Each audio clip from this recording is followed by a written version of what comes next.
Hi first grade, Miss Wingard here. I'm sorry that you missed today's Zoom lessons, so I'm going to go ahead and provide you with today's math lesson. Today we started Unit 4 and we are going to be discussing measurement.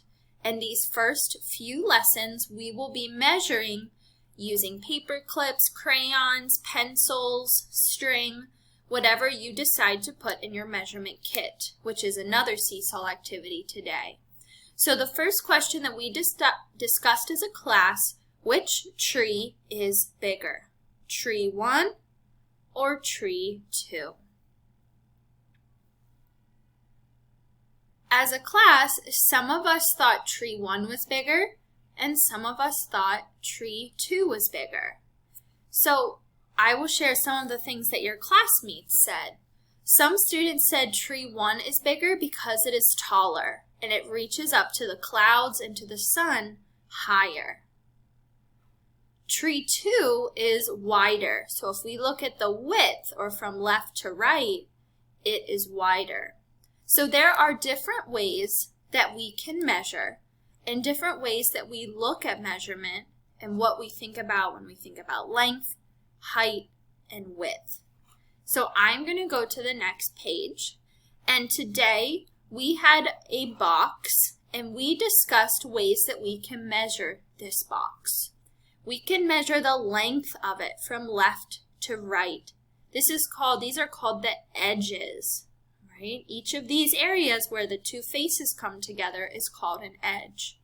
We also have the height, or how tall the box is. We discussed that we can measure it by putting things in it and how many paper clips will it hold, or how many soccer balls will it hold. Those are all different ways to measure. Today, for your activity, I would like you to go to your math journal to page 43. This will be on the next slide in Seesaw. Today's date is 12-7-20. And you can pause this video at any time. We are on page 43 in your math journal. The title of this page is Introducing Length Comparison. Write or draw things that are a bit shorter than your paper. We decided instead of doing paper, we said pencil.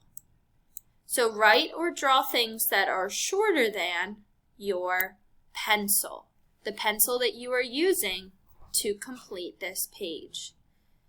In this box, you are going to write or draw things that are a bit shorter than your pencil. And in this box, you are going to write or draw things that are a bit longer than your pencil. So you're going to go on a scavenger hunt and look for a few things that are longer than the pencil in your hand, and a few things that are shorter than the pencil in your hand, and a few things that are longer than the pencil. The last question says, are the things in the top box longer or shorter than the things in the bottom box? When you finish this page, I would like you to take a picture and upload it to Seesaw. Thank you, first grade.